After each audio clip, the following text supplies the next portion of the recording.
New this morning, after being shut out of Friday's big summit in Alaska, Ukrainian President Volodymyr Zelensky announced a short time ago that he will be coming to the United States on Monday to meet with President Trump. Zelensky had a one-on-one call with Trump and then with European leaders as Trump was traveling home from Alaska. Trump also spoke with NATO leaders, according to his press secretary. Zelensky wrote on social media that, quote, Ukraine reaffirms its readiness to work with maximum effort to achieve peace, adding, we support President Trump's proposal for a trilateral meeting between Ukraine, the USA, and Russia. While President Trump wrote on his own social media just a short time ago that a peace agreement, not a ceasefire, is the best way to end the war. It comes after Trump's summit Friday with Russian President Vladimir Putin, ending with no announcement of a ceasefire in Ukraine. During brief remarks after his meeting with Putin, Trump admitted he didn't get much from Friday's sit-down. I believe we had a very productive meeting. There were many, many points that we agreed on, most of them, I would say, a couple of big ones that we haven't quite gotten there, but we've made some headway. So there's no deal until there's a deal. As for President Putin, he got a literal red carpet welcome from the American president for his first visit to the U.S. in a decade, and a chummy, smiling ride with no aides present in the president's armored limousine known as the Beast. And no sign of the serious consequences President Trump warned of before the meeting. NBC News White House correspondent Vaughn Hilliard joins us now. Vaughn, good morning. First and foremost, as you've been talking to folks in the White House, how are they feeling about this? Because the pictures of some of them as they were walking into the room where the remarks happened, they didn't look so as excited as Vladimir Putin did. No, I messaged one official particular after the press conference that the two men held in which President Trump spoke for just over 3 minutes, and I asked for insight and reaction, and it was, quote, not yet. That's not typically the response that comes after events of this magnitude. And I think it's notable because of the lack of specifics that folks outside of President Trump, Secretary Marco Rubio, and Steve Witkoff, who sat in that room for 3 hours with Vladimir Putin, have about the substance of the conversation between the two sides. For more than 3 hours, there were back and forth, and President Trump, upon leaving Alaska last night in an interview on Fox with Sean Hannity, he was asked about the specifics. Of course, there was conversations potentially about the swapping of territorial land. That's what President Trump had previewed. But the president did not give any indications and did not go into specifics, and he said maybe somebody would. Perhaps that would be Vladimir Putin himself. And that is where we saw the European allies, as well as Volodymyr Zelensky, wait with bated breath for that phone call from the president, which he did execute on in the midnight hour upon his return from Alaska. And that's where Zelensky said that in his one-on-one hour phone call with President Trump, he said that he felt positive about the direction of it and was hopeful that there would be a trilateral conversation, meaning one that took place, a meeting between Putin, Trump, and Zelensky. And in the statement, I think it's important, worth noting, he said, quote, in my conversation with President Trump, I said that sanctions must be strengthened if there is no trilateral meeting or if Russia evades an honest end to the war. Sanctions are an effective tool. Security must be reliably and long-term guaranteed with the participation of both Europe and the United States. And so it begs the question here for President Trump this weekend before Zelensky comes into town, exactly what did he indicate to President Putin that he would take to President Zelensky as a potential peace deal? Because it was initially set up that this meeting would be a demand for a ceasefire.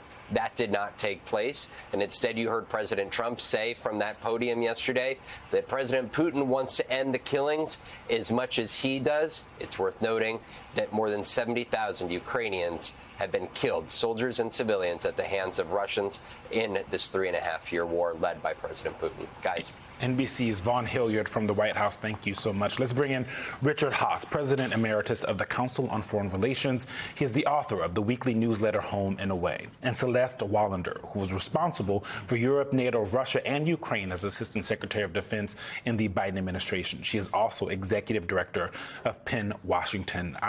Folks, thank you for joining us this morning. I want to start with a statement right in from President Zelensky, brand new. We probably don't even have a full screen for it just yet. yet, where he says the positions are clear. We must achieve a real and lasting peace, not just another pause between Russian invasions. The killings must stop as soon as possible. The fire must cease both on the battlefield and in the skies, as well as against our port infrastructure. All the Ukrainian prisoners of war and civilians must be freed, and the children abducted by Russia must be returned. Thousands of our people are still held in captivity, and all of them must come home. Richard, that seems like an outline for what he wants in some kind of deal as we move forward and kind of try to figure out, as these, this just happened really hours ago, how the rest of the world has taken all this in. My reaction to that is that it's unrealistic. It's useful to distinguish between ceasefire or cessation of hostilities on one hand, peace on the other. Peace is asking an awful lot of both sides, and they're not ready for it. Peace means you agree to give up certain claims. You'd give up this on territory. Parts of land, yeah. What have it, population movements. Neither side is even in that zip code. A ceasefire, a cessation of hostilities may not sound ambitious. Trust me, it's ambitious after 3.5 years of this phase of the war. And I actually think that's one of the mistakes of U.S. diplomacy. By introducing certain issues that would be part of peace talks, what in the Middle East we call final status issues, it's too much. It overloads the circuits. What you want is as simple and as clean as a ceasefire. May not sound like much. Trust me, it's a lot. It doesn't ask anyone to give up their long-term goals. You maybe have a separation of forces. It doesn't prevent, by the way, a restart to the war. It's one of the reasons that in all of this, and it hasn't been talked about a lot, what has to be decided by Donald Trump is what is long-term U.S. policy towards Ukraine. What kind of support are we going to give? What kind of help for them, pressure on the Russians? This doesn't take place, shall we say, in a vacuum. Diplomacy always takes place in a context. Celeste, help me square this circle here. I'm going to play what President Trump had to say to Sean Hannity on Fox. This is after the meeting with President Putin. Watch this. No, I'd rather not. I guess somebody's going to go public with it. They'll figure it out. But no, I don't want to do that. I want to see if we can get it done. It's not a done deal at all. But it's up to President Zelensky. I think we are, and if they'd like, I'll be at that next meeting. They're going to set up a meeting now between President Zelensky and President Putin. And myself, I guess, I didn't ask you about it. Not that I want to be there, but I want to make sure it gets done.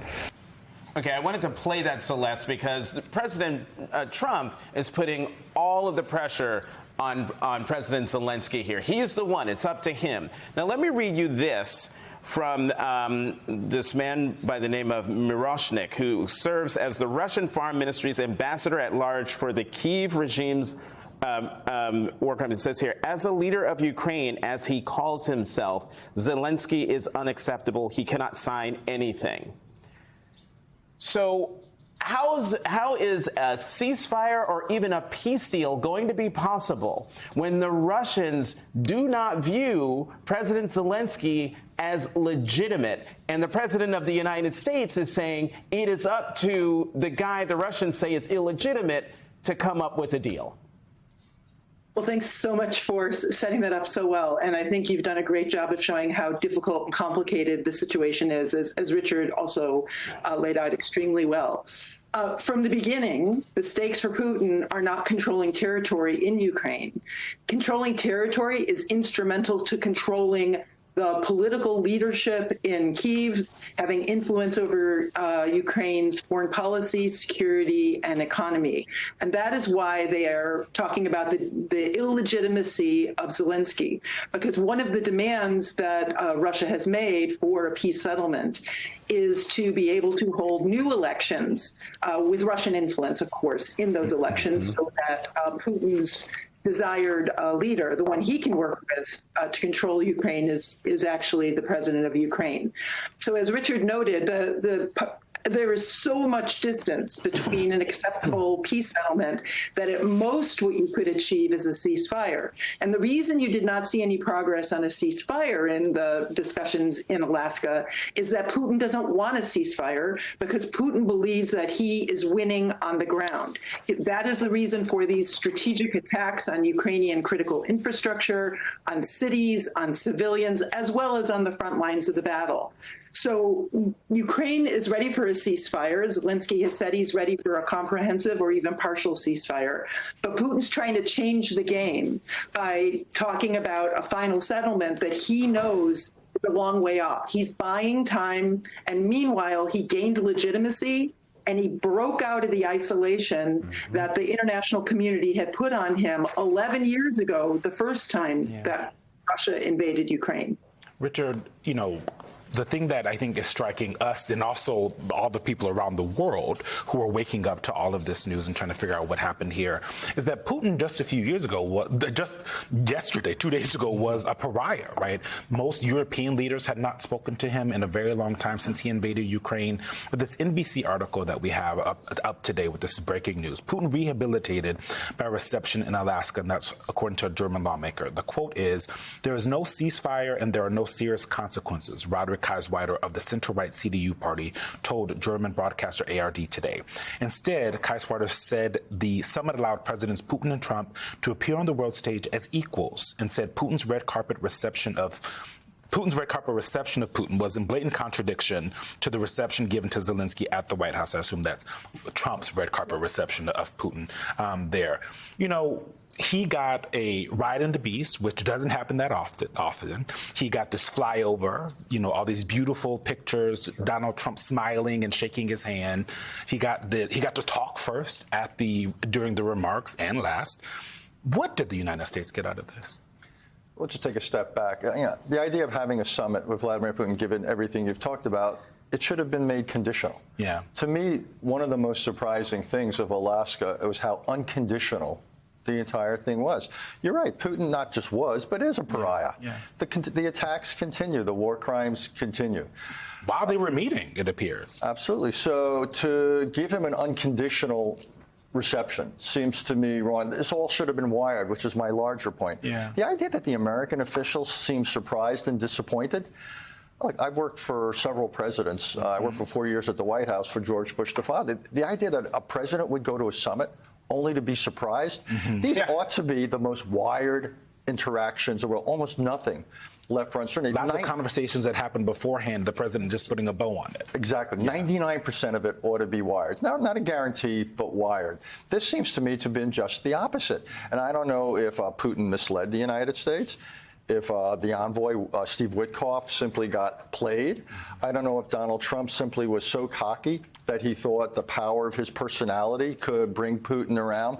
But the idea that you would have had Putin come, essentially get literally and figuratively the red carpet, and have virtually nothing result from it, and then the president leaves saying, so now it's up to Zelensky, it just seems to me something is wrong here with how this was handled diplomatically, how this was handled. The foreign policy craft, if you will, of this seems sorely lacking. A summit that was put together in like 7 days. Usually they take months and months. So can we just talk about the Allies' response? And we've heard lots of negative comments. Eugene read some from German officials. I want to put up this statement from UK Prime Minister Starmer on the meeting. It says, President Trump's efforts have brought us closer than ever before to ending Russia's illegal war in Ukraine. His leadership in pursuit of an end to the killing should be commended. While progress has been made, the next step must be further talks involving President Zelensky. The path to peace in Ukraine cannot be decided without him. We've already talked about the role of Zelensky, but I'm just wondering why. Can we talk about using Prime Minister Starmer's statement there and sort of the praise at the top of President Trump? How are European leaders viewing what President Trump did yesterday? So Europeans, I think, are breathing a sigh of relief. They don't, they're not happy that there were the optics that there was this breakout from isolation of Putin. But they were working in a very, very clear, coordinated way to prevent significant damage from the meeting. That is the reason why they met with Zelensky ahead of time, why they coordinated discussions with President Trump ahead of time, and now they managed to get a conversation afterwards. Think of the Europeans right now as our major disaster management and prevention team working with Zelensky to prevent the United States from taking really bad steps. And the Europeans are doing a very good job of that since earlier this year. They did it at the NATO summit in The Hague. They laid the groundwork for making sure that President Trump got some of the outcomes that he was aiming for. And I think they're playing a very constructive role in keeping the White House within certain parameters in order to ensure that we don't have a complete break between President Trump and President Zelensky, and Putin is not left standing there alone influencing President Trump, because that is what Putin has been aiming at. So you're seeing sort of a team approach to diplomacy, where Europe is actually helping to keep the United States, maybe not on the straight and narrow, but at least a little more straight and a little more narrow than otherwise would be the case.